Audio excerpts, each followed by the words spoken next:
تو جو بغداد کا علمی ورثہ تھا وہ تباہ و برباد ہو گیا. یہ 13ویں صدی کا وسط میں آپ کو بتا رہا ہوں. اس کے بعد عالم اسلام کا دوسرا علمی مرکز، ایک تو بغداد تھا جس کی کہانی میں نے آپ کو بتائی، دوسرا جو علمی مرکز تھا عالم اسلام کا وہ اسپین تھا، وہ اندلس تھا، جہاں پہ بہت زیادہ علمی تحقیقات کی گئیں، بڑے بڑے علمی شخصیات پیدا ہوئیں، سائنسدان پیدا ہوئے، فلسفی پیدا ہوئے، صوفیاء پیدا ہوئے.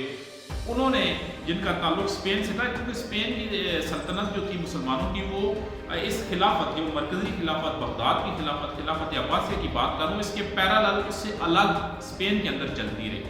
اب اسپین چونکہ یورپ کا ملک تھا، اگر آپ افریقہ کی طرف سے جائیں تو یورپ کا یہ پہلا ملک ہے. اس کے بعد آگے فرانس، جرمنی اور یہ پوری لڑی جو ہے وہ چلتی جاتی ہے یورپی ممالک کی. تو اسپین کے اندر مسلمانوں نے بے انتہا علمی کارنامے، سائنسی کارنامے سر انجام دیے، جن کی فہرست جو ہے وہ طویل ہے. اب وہاں پہ بھی یہی معاملہ چل رہا تھا کہ جو بھی مسلمان کچھ لکھتا، کچھ بیان کرتا، کچھ ایجاد کرتا، تو اس کو وہ ہاتھوں سے اس کلمی اپنے نسخے میں وہ درج کر دیتا، اپنی کلمی کتاب میں اس کو درج کر دیتا. جیسے ابو الحسن کی آپ بات کرتے ہیں، ابن رشد کی بات کرتے ہیں. اس کے علاوہ بڑے بڑے مسلمان فلاسفرز جو گزرے ہیں، انہوں نے جو کچھ بھی لکھا اپنی اس ایک ہی کتاب کے اندر انہوں نے لکھا. اور وہ کتاب جس طرح بغداد کی لائبریریوں میں محفوظ تھی، ایسے ہی اندلس کی لائبریریوں میں وہ سارے کا سارا علمی خزانہ، علمی کتب جو ہے وہ وہاں پہ موجود تھی. اب عالم اسلام میں سقوط بغداد کے بعد جو دوسرا بڑا سانحہ گزرتا ہے وہ سقوط اسپین یا سقوط اندلس کا ہے. جب تمام عیسائی سلطنتوں نے یکجا ہو کے مسلمانوں کو یورپ سے نکالنے کا فیصلہ کیا، اور 712 میں جب طارق بن زیاد نے فتح کیا تھا اسپین کو، تو 712 سے لے کے 1499 تک، 1499 تک اسپین مسلمانوں کے پاس رہا. اور ان تمام صدیوں میں جو تقریباً 700-800 سالہ دور بنتا ہے اسپین میں مسلمانوں کا، اس میں جتنا علمی اور تحقیقی کام تھا وہ جب یورپ کے مسیحی لوگوں نے اسپین کو دوبارہ فتح کیا، ان کے ہاتھ لگ گیا، وہ لائبریریاں ان کے ہاتھ لگی. لیکن چونکہ ان میں تھوڑا شعور تھا، وہ منگولوں کی طرح اجڑ نہیں تھے کہ اگر وہ مسلمانوں کے یہ علم جو ہے یا جو کتابیں ہیں جو چونکہ مسلمانوں سے منسوب ہے تو انہیں جلا دیا جائے یا دریا برد کر دیا جائے.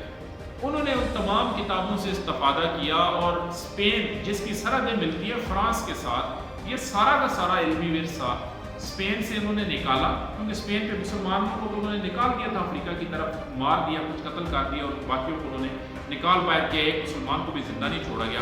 تو پیچھے ان کا سارا علمی ورثہ، لائبریریاں، اسپین کی 700 سالہ علمی ورثہ جو مسلمانوں نے اسپین میں کام کیا تھا، جو ہب تھا مسلمانوں کا علمی اندلس، تو وہاں سے وہ سارا کا سارا علمی ورثہ انہوں نے نکالا اور اسے انہوں نے فرانس منتقل کیا. وہاں سے وہ جرمنی گیا، وہاں سے آسٹریا گیا، وہاں سے انگلینڈ گیا.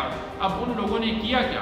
مسلمانوں کا وہ تمام علمی کام جو عربی میں لکھا ہوا تھا، مسلمانوں کی دوسری زبانوں میں لکھا ہوا تھا، انہوں نے ان کو فرینچ میں ٹرانسلیٹ کیا، جرمن میں ٹرانسلیٹ کیا، انگلش میں ٹرانسلیٹ کیا.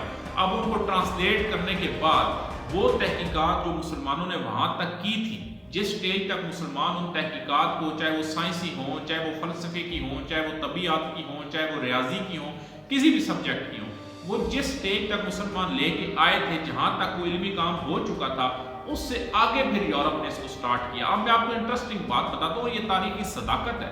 آپ یہ ذرا غور کریں، اسپین فعال ہو رہا ہے 1499 میں، یعنی تقریباً 15ویں صدی کے آخر میں مسلمان زوال پذیر ہو رہے ہیں.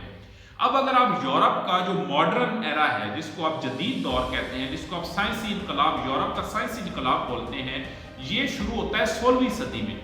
اب 15ویں صدی سے پہلے کے تمام دور کو اپنے ہاں وہ ڈارک ایجز بولتے ہیں، یعنی اندھیرے کا دور، کیونکہ وہ علمی لحاظ سے بالکل اندھیروں میں تھے، انہیں تو نہیں پتا تھا کچھ بھی. اور وہ دور جو 15ویں صدی سے پہلے کا ہے، وہ مسلمانوں کا لائٹ ایرا ہے، وہ مسلمانوں کا روشن دور ہے. کیونکہ ایک تو مسلمان عسکری حوالوں سے دنیا کی قیادت کر رہے تھے، اور دوسری حوالوں سے، علمی حوالوں سے اور سائنسی حوالوں سے بھی وہ قیادت کر رہے تھے.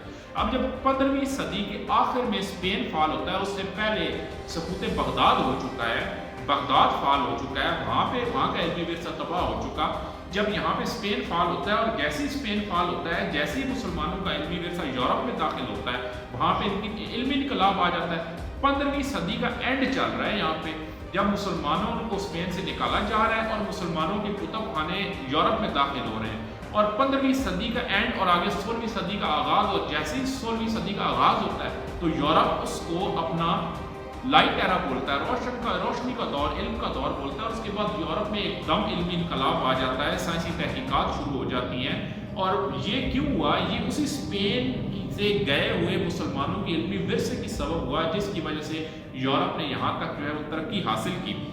اب آپ دیکھیں یہ نیوٹن کو آپ دیکھ رہے ہیں، اس کے بعد آنے والے جتنے میتھمیٹیشینز یورپ میں گزرے ہیں، جتنے فزیشینز گزرے ہیں، جتنے کیمسٹ گزرے ہیں، ان سب کی اگر آپ ڈیٹ آف برتھ اٹھا لینا، آپ کو یہ کوئی بھی سائنٹسٹ آپ کو 16ویں صدی سے پہلے کا نہیں ملے گا، سارے 16ویں صدی کے بعد آتے ہیں نیوٹن سمیت، اور ان کی علمی ترقی اور سائنسی ترقی کا دور شروع ہو جاتا ہے۔ تو یہ دوسرا واقعہ تھا بہت بڑا جس نے مسلمانوں کو علمی اور سائنسی زوال کی طرف دھکیل دیا۔ پہلا سقوط بغداد تھا، دوسرا اسپین فال تھا، اور اسپین فال نے یورپ کو فائدہ دیا مسلمانوں کے علمی کام سے، اور آج یورپ یہاں پہ کھڑا ہوا ہے۔ اس کی بنیاد اسپین کی وہ 700 لائبریریوں میں پڑھی کتب تھی جنہوں نے مسلمانوں کو تو کچھ نہیں دیا لیکن یورپ کو موجودہ ترقی کی معراج تک پہنچا دیا ہے۔